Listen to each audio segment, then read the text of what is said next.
Hey guys, welcome back to Contest Prep University. I'm Joe Klemczewski with Adam Atkinson. We're going to still talk about contest diet methodology. This time, moving away from just the traditional higher protein, lower carb into real ketogenic dieting, which means high fat. And Adam, I've got a couple clients right now who really like this, and they've done some long-term experimentation. They've done really well. One of them, kind of out of necessity, just felt like she really enjoyed it or needed those boundaries, and just after a while being keto adapted, she felt better. So you and I both don't use this as a go-to method, but how many clients would you say have you ever had that have successfully done an entire prep with legit keto? I can say about 6 or 7 successfully. So not a whole lot. I'll use it a decent amount to correct insulin sensitivity, but it's not a go-to for me. It's a tool in the toolbox, though, if you need it. But I love that you said successfully, because I can think of probably about 20 other times I've had an attempt with somebody with that as a maybe last resort. And, it's just keto's freaking hard. It's really hard to do. But if you can stick to it, it works. Well, you mentioned that in a really good way, in that, people crash and burn. And I've done the same thing. I've had a lot of people who think they want to try it, they want to experience it, they've seen all this glamorous stuff online, and they just constantly just cannot even get through the first few weeks without binging. But if you do get there, and I want to say you almost have to have a medical mindset, as if you did have a condition like diabetes or end-stage cancer, and your only way of surviving was to do something this dramatic. I think you've got to have that mindset. So one of my clients who did this really well ended up winning a pro card in her first contest diet. It was her first contest diet, and there's that romanticizing of the process, I think, when you're new, that you could do that and just stick with it. I don't know if doing it a second or a third time she would be as successful, but tell me if you really had to sell this, if you said, look, I think you should do this, I think there's some value, what do you think are the good points, or do you say just no, it's not?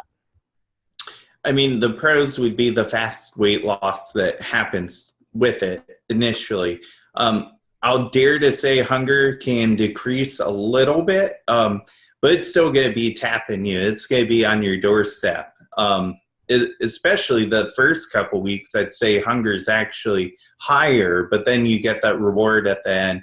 And then I would just say simply having the lower blood sugar can be beneficial, but that can also be a bad thing. You take that too far, you get into hypoglycemia and feel like crap. So, but I would say those are like kind of my 3 selling points on it if you are to do that. My big con of it is the massive metabolic suppression that happens when you do ketogenic dieting. Yeah, so remember, guys, this is high fat. I have a client right now trying it. We're just getting started. She's under 2 weeks so far doing it, but so far she's having a positive result. And so fat intake right now, I believe, is something like 180 grams or something of fat. Carbohydrate is 20, all fiber. Protein is very moderate, so 50 to 60 grams. My first question to her is, how's your GI system? Because without that starch to create a normal gastrointestinal bolus, you end up with a lot of fat that is an emulsant, a demulsifier, and so you end up with a lot of probability for things like diarrhea, and chronically that can lead to colitis and ulcerative colitis. But so far she's doing okay. All the reasons in the world that we've talked about in previous series, I don't think it's the best, but as you said, Adam, there are even some health and medical benefits to it because you're decreasing C-reactive protein. That's why it's so good if you are in a stage 3, stage 4 cancer situation, or as Dominique D'Agostino talks about all the time, epilepsy, things like that, where you just don't want to have any blood sugar fluctuation whatsoever.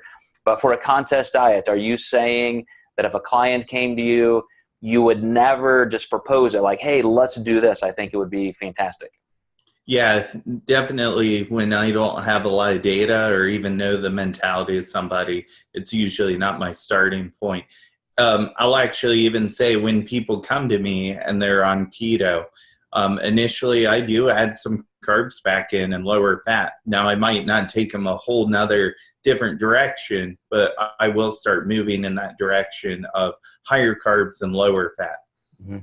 Yeah, I would never tell somebody, do not do this. I will always say, look, if you want to try it, I'm right there with you. We'll try.